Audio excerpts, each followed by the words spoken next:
At this time, I would like to introduce Mr. Stephen Gilbride, a resident of the Greater Washington area, and he's here as a son of the Polish Holocaust survivor. His mother, Bożena Urbanowicz-Gilbride, is the author of this book, and Mrs. Gilbride represents the interest of the Polish Catholic Holocaust survivors. Ladies and gentlemen, please welcome Mr. Stephen Gilbride.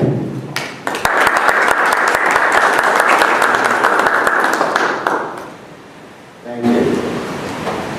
It's great seeing all these people here and make sure the Polish heritage and our history carries on. Thank you. My name is Stephen Gilbride. I'm the son of a Polish Holocaust survivor. My mother, Bożena Urbanowicz-Gilbride, and her family were victims of the devastation caused by Hitler's Germany. I'm here today to share some history and hopefully remind everyone that even as we may see the lowest points in our lives, the future always holds promise. Many people are familiar with Hitler's effort to eliminate the Jewish population in the Third Reich Germany, but not often familiar with his intent to obliterate the Polish population.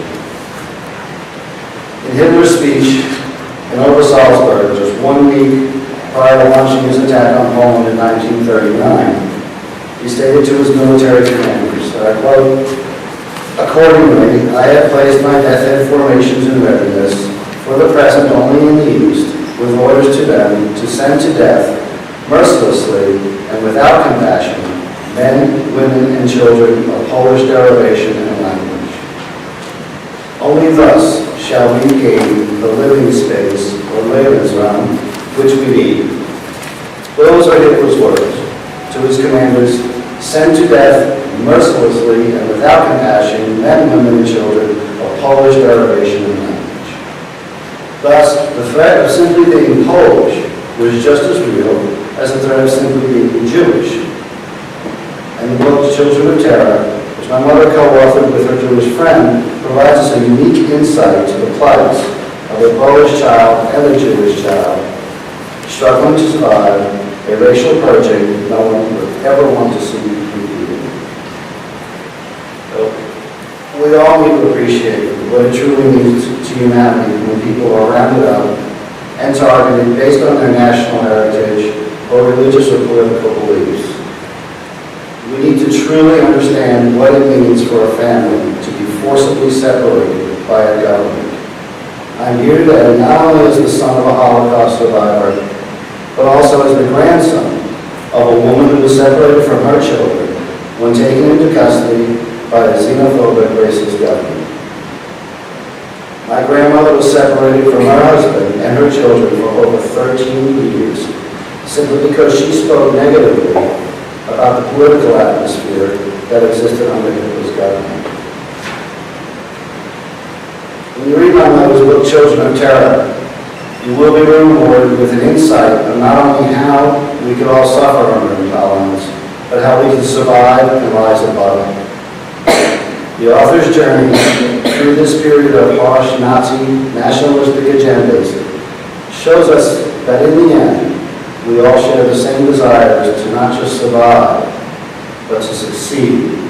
This is central to the Polish spirit.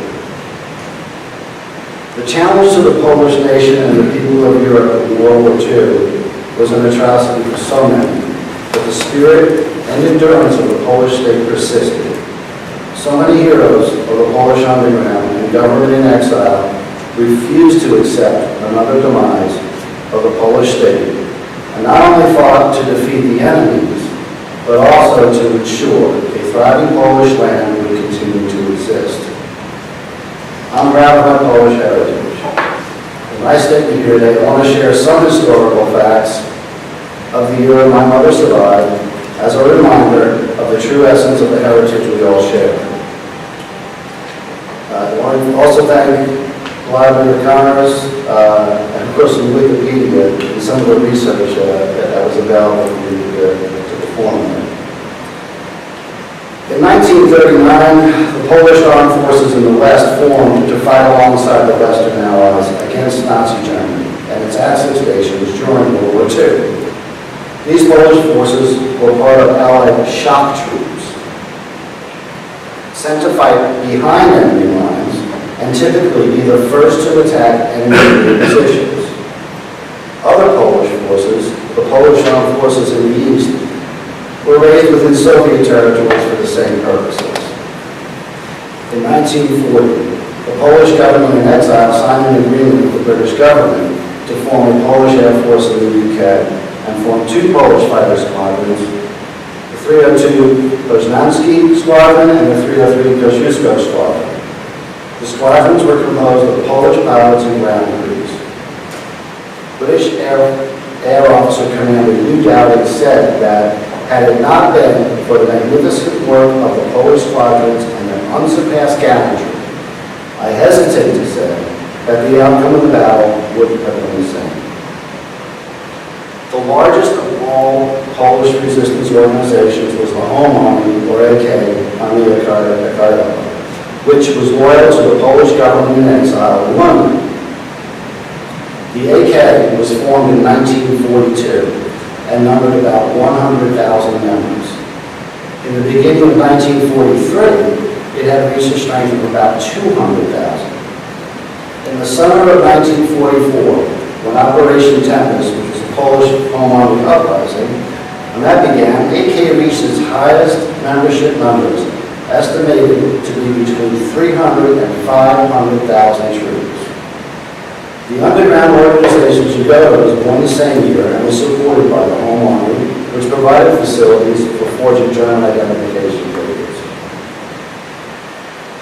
It was the Polish government in exile that called for an investigation into the Katyn massacre in 1943. The Katyn massacre serves as an example of the brutality of the Soviet Union that was being unleashed on Poland from the east, while Germany was devastating Poland from the west with its own orders to kill. To be clear, the Katyn massacre was about the Polish homeland, but we must take note that the Polish Army officer class that was slaughtered and was representative of a multi-ethnic Polish state at the time, which also included Ukrainians, Belarusians, and Polish Jews, including the chief rabbi of the Polish Army, Baruch Steinberg. These people were part of a multi-ethnic Polish Army officer class victims, serving with Polish officers and comprising part of the estimated 22,000 deaths at the hands of the Soviets. Again, it was the Polish government in exile that called for an investigation into the Katyn massacre upon the discovery of the mass grave in the Katyn forest in April of 1943. The Polish resistance movement in World War II was the Polish Home Army at its forefront, with the Polish Home Army at its forefront, was the largest underground resistance movement in all occupied Europe, covering both German and Soviet zones of occupation. The Polish resistance is most notable for disrupting German supply lines to the Eastern Front, providing military intelligence to the British, and for saving more Jewish lives in the Holocaust than any other Western Allied organization or government. Although the Polish nation persisted on the map after World War II, it remained as a Soviet-occupied and controlled nation.